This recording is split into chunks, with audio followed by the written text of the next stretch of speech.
suppose we're going to have a party tonight. If we have a party, you know, economic times are tight, so we can only have one beverage. So the question is how are we going to select? Well, I put together a committee of 15 to have our party tonight. All right? And what happens is that 6 of them, well, they really are very much into health. They prefer milk, if milk's not available, wine or beer. The next five happen to come from the state of Wisconsin, which means, of course, that they're going to prefer beer, then maybe wine and milk. And the last 4, the only 4 citizens from the state of California on my committee. And consequently, they're going to prefer wine to beer to milk. Okay, so what's going to happen? They're going to vote. 6 of them are going to vote for milk, 5 are going to vote for beer, 4 are going to vote for wine. And so what happens then is that the outcome is that wine is in last place, beer is in second place, milk's in first place. So you jump into your car, you drive down to the local beverage store to buy a keg of milk. And you get there, and they say, whew, it's a good thing you didn't want to buy some beer. We had a group of mathematicians come through, and they just wiped us out. So what you have then is that the choice is between first place milk and last place wine, and there's no problem there, is it? I mean, after all, milk's in first place, wine's in last, so you're going to buy a keg of milk and bring it home, and you're going to have a party.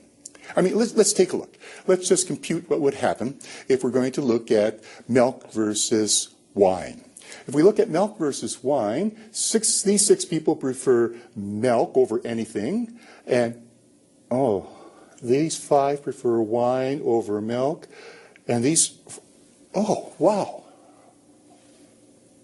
Yeah, that looks right. 9 of these people prefer wine, and 6 of the people prefer milk. In other words, 60% of these people prefer the last place wine to first place milk. Let's try another one. Let's try milk versus beer.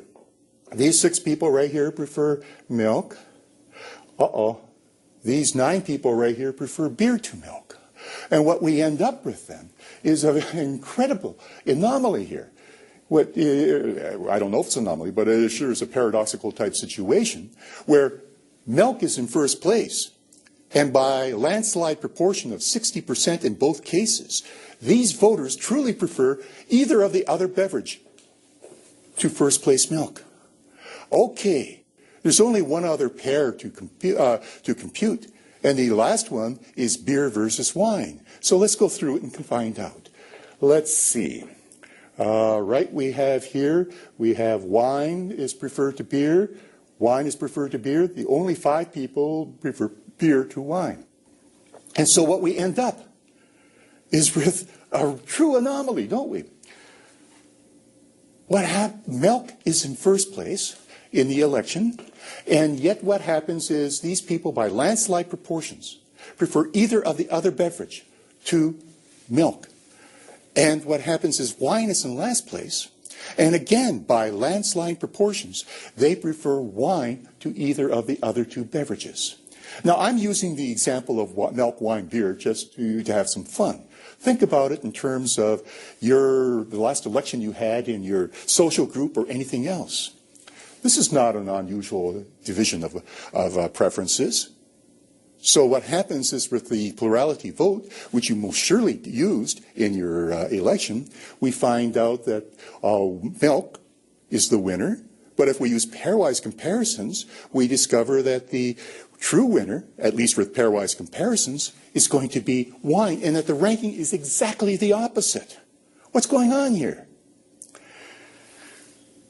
Well, the conclusion, and this is the mathematical problem. This is the mathematical problem of trying to understand voting theory and social choice, these other areas. It is rather than what the voters want, rather than the voters' preferences, an election outcome can more accurately reflect what happens to be the choice of the election rule, the election method. This has to be troubling. It means that in your social group, it means that in your department, it means in whatever organization you belong, that the last election may not have reflected what the members wanted really wanted. It may have reflected what voting rule you want to look at. And